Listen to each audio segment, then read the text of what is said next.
Welcome back to my YouTube channel my audiences. আজকের ভিডিওটি মূলত তোমরা দেখতেই পারতেছ 19তম নিবন্ধনের সার্কুলার এই বছরের শেষে এই শিরোনামের উপরে। হ্যাঁ, এটাই সত্যি। 19তম নিবন্ধনের সার্কুলার এই বছরের শেষেই চলে আসবে ইনশাআল্লাহ। তো একটা জিনিস লক্ষণীয়, যেমন এখানে জুলাই 13 জুলাই বলতে 18তম নিবন্ধনের রিটেন পরীক্ষা অনুষ্ঠিত হবে, এটা কনফার্ম। আর এখানে ভেন্যুর কিছু পরিবর্তন হতে পারে, তাই যারা আমরা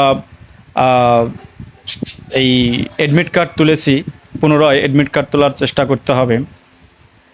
আর 18তম নিবন্ধনের রিটেন পরীক্ষা দেওয়ার 3 মাসের মধ্যে রেজাল্ট প্রকাশ করা হবে এই রিটেনের।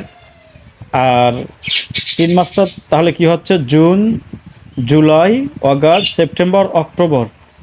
তাহলে অক্টোবর থেকে নভেম্বরের মধ্যে ভাইভাটা নেওয়া হবে। আর যতদূর সম্ভব ডিসেম্বর এর মধ্যে 19তম নিবন্ধনের সার্কুলারটা দেওয়া হবে। আর প্রকৃতপক্ষে বিশ্বস্ত সূত্রে জানা গেছে যে 18তম নিবন্ধনের ভাইবা চলাকালীন সময়েই 19তম নিবন্ধনের সার্কুলারটা দেওয়া হবে। তাই be prepared for your upcoming circular actually. আর পরের বিষয়টা হচ্ছে যে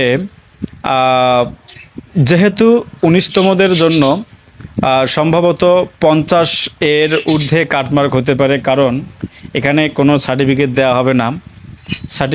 দেওয়া হবে না। কারণ যারা পাস করবে সরাসরি তাদের পরীক্ষা হবে, রিটেন হবে, এবং রিটেনে যারা উত্তীর্ণ হবে তাদেরকে ভাইভায় নেওয়া হবে এবং সেখান থেকে তাদের নিয়োগ দেওয়া হবে। সার্টিফিকেটের ব্যবস্থা হবে না, যার জন্য সম্ভবত কাটমার্ক একটু বেশি হওয়াই স্বাভাবিক বা হতে পারে। তো অবশ্যই বেশি করে পড়তে হবে। আর কিভাবে 40 থেকে 50, 55 মার্ক পাওয়া যায় এ ব্যাপারে অনেক ভিডিও অবশ্য আমার এই চ্যানেলের প্লেলিস্টে দেওয়া আছে। আমার চ্যানেলে সাবস্ক্রাইব করলে প্লেলিস্টে গিয়ে এ সংক্রান্ত অনেক ভিডিও পাওয়া যাবে। দেখলে যারা আসলে পরীক্ষার্থী তারা অনেক উপকৃত হয়ে যাবে। আর একটা কথা না বললেই নয়, সেটা হচ্ছে প্রকৃতপক্ষে যারা 18তম নিবন্ধনের এখন রিটেন পরীক্ষার্থী তাদের একটা প্লাস পয়েন্ট কীরকম, তারা একদম সৌভাগ্যবান। এটা কিভাবে সম্ভব অন্যান্যদের চেয়ে? কারণ এখানে যেমন 18তমর যতগুলো পরীক্ষা দিয়েছে প্রায় 4 লক্ষ প্রায় রিটেনে পাস করেছে, তার মধ্যে তো সবাই পাস করবে না রিটেনে। প্রিলিতে তার 4 লক্ষ পাস করেছে, রিটেনে তো সবাই পাস করা সম্ভব না। এরা আবার এখানে একটা বিষয় লক্ষণীয় যে এই রিটেনের জন্য তারা কিন্তু প্রিপেয়ার, এক ধরনের সংক্ষিপ্ত হলেও প্রিপারেশন নিচ্ছে।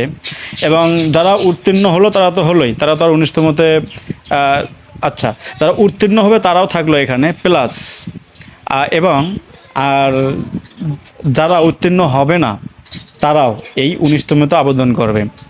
কারণ এখানে অনেকগুলোই হয়ে গেল।